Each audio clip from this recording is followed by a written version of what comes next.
Gallery est une boutique galerie sur la rue Mont-Royal où on peut y trouver des produits de petits designers ainsi que des expositions d'artistes visuels bimensuelles. La boutique est située au 222 Mont-Royal-Est, à 2 minutes de marche du métro Mont-Royal. On a choisi le plateau Mont-Royal parce que c'est là que notre clientèle cible se trouve. Effectivement, c'est un point de rencontre culturel assez important pour les jeunes artistes et créateurs engagés de la génération Z et des milléniaux. Effectivement, 28% de la population du plateau, c'est des jeunes situés de 25 à 34 ans. Comment que nous, on se distingue, c'est en offrant une plateforme à ces artistes visuels-là locaux dans la section galerie de notre boutique. C'est vraiment notre façon de redonner à la communauté. Pour ce qui est de l'aménagement, on n'a plus à faire trop de réno. C'est vraiment déjà divisé en deux, donc ça va nous permettre de séparer le côté galerie du côté boutique. Puis les matériaux qui ont été utilisés, c'est du bois puis de la brique. Donc on va garder cette espèce d'élément-là minimaliste pour ne pas détourner l'attention des vêtements et des œuvres d'art. Il y a beaucoup de gens qui vont dire qu'ouvrir une boutique en ce moment, c'est pas la meilleure des idées. Nous, on pense que oui, parce qu'il y a une énorme demande au niveau contact humain et social. Et magasiner, ça reste une des seules activités qu'on a le droit de faire avec d'autres personnes en ce moment. On est convaincu qu'une des meilleures façons d'avoir un impact positif sur le monde, c'est en consommant de manière intelligente. C'est pourquoi nos designers, qu'ils soient internationaux ou locaux, comprennent toutes des stratégies environnementales et sociales fortes, bien ancrées dans leur compagnie.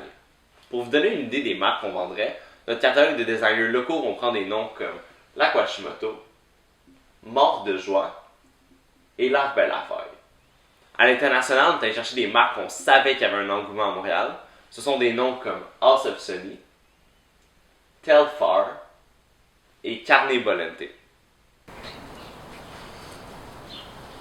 Je m'appelle Elsa et je suis étudiante en arts visuels et médiatiques et aussi artiste semi-professionnelle. Puis ce qui m'intéresse le plus, c'est l'art numérique en général. Je trouve que l'art visuel et médiatique aussi fait beaucoup de liens avec la mode. Je pense que les mettre ensemble, c'est une excellente idée. Pour nous, l'outil de communication le plus important, c'est notre Instagram. On a développé une esthétique léchée et on croit fortement que c'est ce qui va nous permettre d'aller chercher une clientèle en ligne. C'est sûr qu'en 2021, c'est dur de faire sans page Facebook et site internet. Rapidement, notre site internet est autant transactionnel qu'informatif. On y trouve des informations sur nos designers qu'on vend en boutique ainsi que nos expositions précédentes.